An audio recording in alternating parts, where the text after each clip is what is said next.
Breaking news చూస్తున్నారు. తమిళనాడు ఎన్నికల ఫలితాలపై ఉత్కంఠ నెలకొంది. ఇన్ఫాక్ట్ సర్వేలు చెబుతున్న ఫలితాలు, సర్వేల నుంచి వస్తున్న ఆ ఫలితాలు ఉత్కంఠను పెంచుతూ ఉన్నాయి. తాజాగా షాకింగ్ ఫలితాలు వెల్లడించింది టుడేస్ చాణక్య. డిఎంకే కూటమి మరోసారి అధికారం చేజెక్కించుకోబోతోంది అంటూ కూడా ఇక్కడ అంచనాలని వ్యక్తం చేయడం జరుగుతోంది టుడేస్ చాణక్య. డిఎంకే కూటమి మరోసారి విజయానికి చేరువవుతుందంటూ కూడా అంచనాలున్నాయి. డిఎంకేకు 114 నుంచి 136 స్థానాలు వస్తాయంటూ అంచనా ఉంది. ఇంట్రెస్టింగ్గా విజయ్ టీవీకే పార్టీ 52 నుంచి 74 స్థానాలను కైవసం చేసుకోవచ్చు అని చెప్పి అంచనాలు ఉన్నాయంటే అర్థం చేసుకోవచ్చు. టుడేస్ చాణక్య కూడా అదే చెప్తూ ఉంది. ఇక ఏఐఏడిఎంకే బీజేపీ కూటమి కేవలం 34 నుంచి 56 స్థానాలకు కైవసం చేసుకునే అవకాశం ఉంది. అక్కడికే పరిమితమయ్యే అవకాశం ఉందని చెప్పి ఇటు టుడేస్ చాణక్య అంచనా వేయడం జరుగుతుంది. 3వ స్థానానికి పరిమితం అవుతుంది బీజేపీ అండ్ అలాగే ఏఐఏడిఎంకే అంటే ఎన్డీఏ. ఈ కూటమి 3వ స్థానానికి పరిమితమయ్యే అవకాశం ఉందని చెప్పి టుడేస్ చాణక్య అంచనా వేయడం జరుగుతోంది. తమిళనాట విజయ్ పార్టీ సింగిల్ లార్జెస్ట్ పార్టీగా అవతరిస్తుందంటూ యాక్సిస్ మై ఇండియా చెప్పుకొచ్చింది. ఏకంగా మీరు గమనిస్తే కనుక యాక్సిస్ మై ఇండియా తమిళనాడు విషయానికి వచ్చినప్పుడు డిఎంకేకి కాకుండా టీవీకేకు 98 నుంచి 120 స్థానాలు దక్కుతాయంటూ చెప్పుకొచ్చింది. ఇన్ఫ్యాక్ట్ యాక్సిస్ మై ఇండియా మినహా ఇంకెవ్వరూ కూడా అంతటి ధైర్యం చేయలేదని చెప్పుకోవాలి. అక్కడ అఫ్కోర్స్ కామాఖ్య అనలిటిక్స్ అని చెప్పి ఇంకేవో అక్కడ ఇచ్చి ఉన్నాయి. 67 నుంచి 71 స్థానాలు వచ్చే అవకాశం ఉందని చెప్పి, ఆ తర్వాత పీపుల్స్ ఇన్సైట్ అనేది కూడా 30 నుంచి 40 స్థానాలు టీవీకే దక్కించుకునే అవకాశం ఉందని చెప్పి చెప్పుకొచ్చింది. ఇలా చూసుకుంటే బట్ పోల్ ఆఫ్ ద పోల్స్కి వచ్చినప్పుడు దాదాపుగా ఆన్ అండ్ యావరేజ్గా టీవీకే 30 నుంచి 40 స్థానాలను కైవసం చేసుకునే అవకాశం ఉందని చెప్తూ ఉన్నప్పటికీ టుడేస్ చాణక్య మాత్రం ఏకంగా టీవీకి 63 ప్లస్ ఆర్ మైనస్ 63 స్థానాలు దక్కించుకునే అవకాశం ఉందని చెప్పి చెబుతుందంటే అర్థం చేసుకోవచ్చు. ఒకసారి ఆ టెక్స్ట్ కూడా మీరు చూడడం జరుగుతుంది, బ్రేకింగ్ కూడా మీరు చూడడం జరుగుతుంది. ఎగ్జిట్ పోల్ ఫలితాలను ఆర్టీవీ స్క్రీన్ మీద మీరు చూస్తున్నారు. డిఎంకి 114 నుంచి 136 స్థానాలను కైవసం చేసుకునే అవకాశం ఉందని ఇక్కడ టుడేస్ చాణక్య చెబుతూ ఉంది. ఏఐఏడిఎంకి 34 నుంచి 56, కానీ టీవీకి ఆన్ అండ్ యావరేజ్గా 74 స్థానాలు అత్యధికంగా, 52 స్థానాలు అత్యల్పంగా. అంటే దాదాపుగా ఇక్కడ 22 పోనీ ఒక 11 స్థానాలని ప్లస్ చేద్దాం, ఎందుకంటే +-11 అంటున్న సందర్భంలో అంటే దాదాపుగా 63 స్థానాలను కైవసం చేసుకునే అవకాశం ఉందనుకోవచ్చు. ఒకసారి ఆ చాణక్యత చూడండి. బహుశా విజయ్ పార్చికలు కనుక అక్కడ పారాయి అనుకుందాం, అప్పుడు విజయ్ కనుక సింగిల్ లార్జెస్ట్ పార్టీకి అవతరించిన, లేకపోతే యాక్సిస్ మై ఇండియా చెప్పినట్టుగా పూర్తిగా అక్కడ ఆధిక్యాన్ని ప్రదర్శించి 98 నుంచి 120 స్థానాలు దక్కించుకున్నా, ఇక తిరుగులేదు అక్కడ.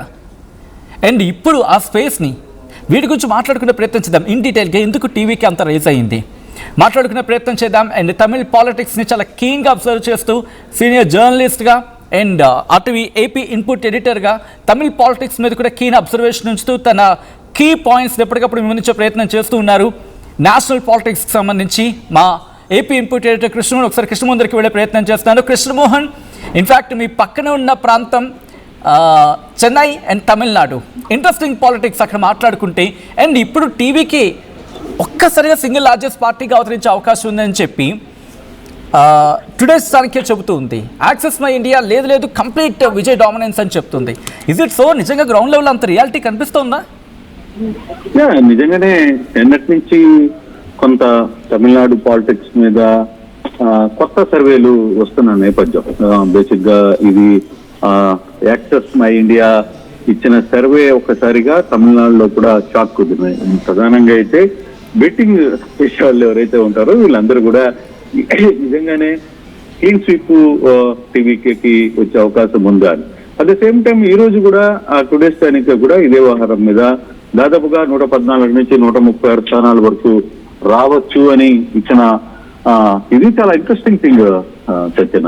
బేసిక్ గా దాదాపుగా 52 టీవీకే దాదాపుగా 52 నుంచి 74 స్థానాలు గెలుచుకోబోతుంది అంటే ఇక అక్కడ 3వ స్థానానికి డెఫినెట్ గా ఏఐడిఎంకే బీజేపీ కూటమి వెళ్ళబోతే ఇక సింగిల్ లార్జెస్ట్ పార్టీగా తమిళనాడులో విజయ్ పార్టీ కానీ వస్తే పూర్తిగా తమిళనాడు రాజకీయాలు పూర్తిగా కూడా మారిపోతున్నాయి. ఇంతకాలంగా కొన్ని శతాబ్దాలుగా ఏఐడిఎంకే డిఎంకే మధ్య జరుగుతున్న వార్ ఒక్కసారిగా టీవీకి పుడిచి కూడా పక్కన పెట్టినట్టుగానే మనం అర్థమయ్యే పరిస్థితి. అంటే నిజంగా ఇవి కానీ జరిగితే రిజల్ట్స్, కానీ గ్రౌండ్ లో మనం చూస్తున్న పరిస్థితి మనం మామూలుగా ఇప్పుడు దాకా ఎలక్షన్ తీరుని మనం గమనించిన పరిస్థితిలో there is no doubt TVK కొంత ఇంపాక్ట్ అయితే చూపించింది. దానివల్ల ఎవరికి ప్రమాదం ఎవరికి లాభం అనే దాన్ని కూడా కొంత విశ్లేషించుకోవాల్సిన పరిస్థితి. కొత్తగా వచ్చిన ఓటర్, యువతలో ఉన్న ఓటర్ మొత్తం కూడా టీవీకే వైపుకి మళ్ళారు అనేది చాలా క్లియర్ గా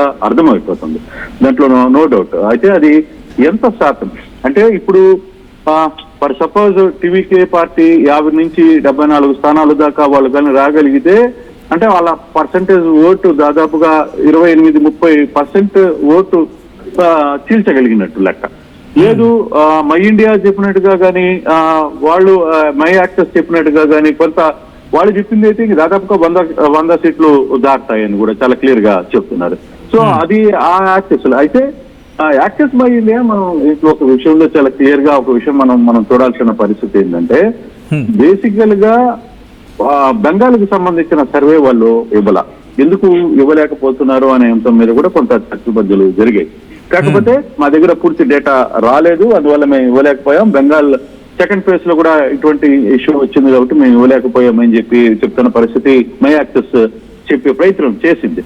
బట్ ఇప్పుడు టుడే చాణక్య నిన్న ఇచ్చిన దానికి కొంత ఇంచుమించు ఫుల్ గా కాకపోయినా ఆ 50% షేరు దానికి పార్టీ ఇచ్చే పరిస్థితి అయితే కనపడుతుంది. 52 నుంచి 74 స్థానాలు గెలుచుకుంటుందని ఒక సర్వే చెప్తున్నారు. నిజంగా కానీ ఇది కానీ జరిగితే అంటే 50% అంటే 50 సీట్లు కానీ టీవీకే కానీ గెలుచుకోగలిగితే మాత్రం ఖచ్చితంగా తమిళనాడు రాజకీయాల్ని విజయ్ సాధిస్తున్నాడు అని చెప్పడంలో దాంట్లో ఎటువంటి ఆలోచన లేదు. అంటే తమిళనాడులో హంగ్ వస్తుందా అని ఒక భయం కూడా స్టార్ట్ అయింది. వరుసగా నిన్నటి నుంచి తమిళనాడు నుంచి కూడా కొంతమంది మిత్రులు మనతో మాట్లాడుతున్నప్పుడు కూడా నిన్న మనం చేసిన సర్వే దాని మీద కూడా కొంత సీరియస్ గా వాళ్ళు రాత్రి నుంచి కూడా మాట్లాడుతున్నారు. ఈ రోజు ఉదయం కూడా ఇప్పుడు టుడే చాణక్య ఇచ్చిన దీని మీద కూడా కొంత కాల్స్ వస్తున్నాయి. ఏం జరగబోతుంది, నిజంగానే హంగ్ వచ్చే పరిస్థితి అని.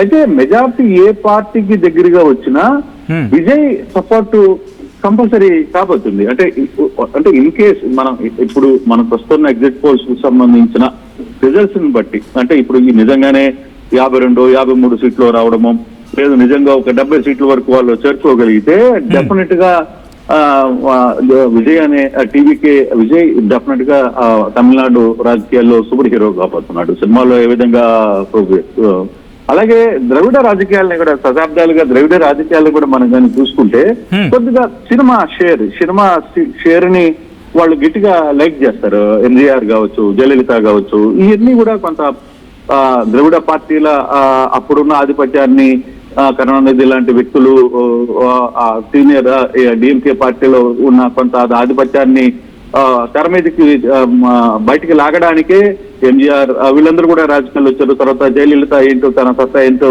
చూపించిన పరిస్థితి. సో అలాగే ఒకవేళ నిజంగానే తమిళ పార్టీలు తమిళ ఓటర్లందరూ సినిమా వాళ్ళకి అట్రాక్ట్ అయ్యారా? ఎందుకంటే 2 సార్లు చాలా వాళ్ళిద్దరికి ఏఐడిఎంకేకి డిఎంకేకి ఇద్దరికి కూడా చాలా సార్లు మనం అవకాశం ఇచ్చాం కదా. ఈ విజయ్కి ఎందుకు ఇవ్వకూడదు? విజయ్ ఇండివిజువల్ గా పోటీ చేస్తున్నాడు, మిగతా వాళ్ళందరూ కూటమితో పోటీ చేస్తున్నారు. తర్వాత డిఎంకే కూటమితో ఉంది, వాళ్ళు 14 పార్టీలతో ఉన్నారు. తర్వాత ఏఐడిఎంకే బీజేపీతో కలిసి దాదాపుగా వాళ్ళు ఒక 10 మంది కూటమితో ఎన్నికల్లో దిగారు. ఒక్క విజయ్ మాత్రమే తమిళనాట సింగిల్ గా అన్ని స్థానాల్లో పోటీ చేసిన పరిస్థితి. సో నిజంగానే తమిళ ప్రజలు అటువంటి ఒక్క విజయ్ని ఒక్కడనే ఏకం చేశారు, అతన్ని మానసికంగా ఇబ్బంది పెట్టారు, అతని మీద రైట్స్ చేశారు, అతని మీద చాలా రకాలుగా ఇబ్బందులు గురి చేశారు. కొంత ఇంపాక్ట్ కూడా జరిగింది. గతంలో అతని సినిమాలు రిలీజ్ కాకుండా అడ్డుకున్నారు, నిన్న మొన్నటి కూడా అతని సినిమా రిలీజ్ కాకుండా అడ్డుకున్నారు. ఇటువంటి అంశాల మీద కానీ ఒకవేళ కానీ దృష్టి కానీ పెడితే నిజంగానే ఆ విధంగానే సైలెంట్ ఓటింగ్ జరిగింది. అంటే ఇంకోటి ఆసక్తికరమైన అంశం ఏంటంటే ఈ వ్యవహారంలో వరుసగా 2-3 రోజుల నుంచి మనం ఎంక్వైరీ చేస్తున్న దాంట్లో విజయ్ పార్టీ ఎక్కడ టికెట్ అంటే ఓటుకి డబ్బులు పంచలేదు. సత్యం చాలా ఇంట్రెస్టింగ్ థింగ్. నిజంగా విజయ్ చాలా అద్భుతంగా ఈ వ్యవహారంలో మాత్రం సక్సెస్ అయ్యాడు. కాకపోతే మిగతా ఖర్చులు ఉంటాయి, భోజనాలనో లేకపోతే మెయింటెనెన్స్ అనో అంతవరకు మాత్రం డబ్బులు ఖర్చు పెట్టారు. నోటుకి ఓటు ఇచ్చే పరిస్థితి మాత్రం విజయ్ చేయలేదనేది చాలా మంది. ఓటుకి నోటుకి ఇచ్చే పరిస్థితి మాత్రం ఎవరు చేయలేదు, విజయ్ చేయలేదు అనేది చాలా మిగతా అన్ని పార్టీలు పనిచేయ కానీ విజయ్ చేయలేదు అని కూడా చెప్తున్నారు. అది కొంచెం ఇంట్రెస్టింగ్ ఇష్యూ కూడా తమిళనాడులో కొంత ఇష్యూ అంటే ఇక్కడ ఒక చిన్న పాయింట్ యాడ్ చేసే ప్రయత్నం చేస్తున్నాను. అంటే ఇక్కడ ఏఐడిఎంకే నుంచి ఒక స్ట్రాంగ్ లీడర్ లేకపోవడం, మరి ముఖ్యంగా జయలలిత మరణం తర్వాత సంవాట్ ఎక్కడో శశికళ ఆ స్పేస్ని ఎక్కడో కవర్ చేస్తారనుకున్న సందర్భంలో బీజేపీ శశికళను పక్కన పెట్టించడం, పన్నీరు సెల్వాన్ని తెరమ తీసుకురావడం, ఆ తర్వాత పళనిస్వామిని తెరమ తీసుకురావడం, ఇవన్నీ కూడా అక్కడ స్టాలిన్కి ఆల్టర్నేటివ్ లేకుండా చేసి పడేశాయా? డెఫినెట్ గా అనుకోవచ్చు. బేసిక్ గా డిఎంకే పార్టీలో ఒక స్ట్రాంగ్ క్యాడర్ ఉంది బేసిక్ గా. తర్వాత ఏఐడిఎంకే లో కూడా గతంలో జయలలిత బతుకున్నంత వరకు కూడా సూపర్ క్యాడర్ ఉంది. వాళ్ళకి నువ్వా నేనా అన్నట్టుగా డిఎంకే క్యాడర్ ఏ విధంగా ఫైట్ చేస్తుందో ఏఐడిఎంకేగా జయలలిత బతుకున్నంత వరకు కూడా ఆ క్యాడర్ అదే విధంగా ఫైట్ చేసే పరిస్థితి ఉండేది. కానీ ఇక్కడ జయలలిత మరణాంతరం జరిగిన పరిణామాలు, పార్టీలో పళనిస్వామి బయటకు వెళ్ళిపోవడం, తర్వాత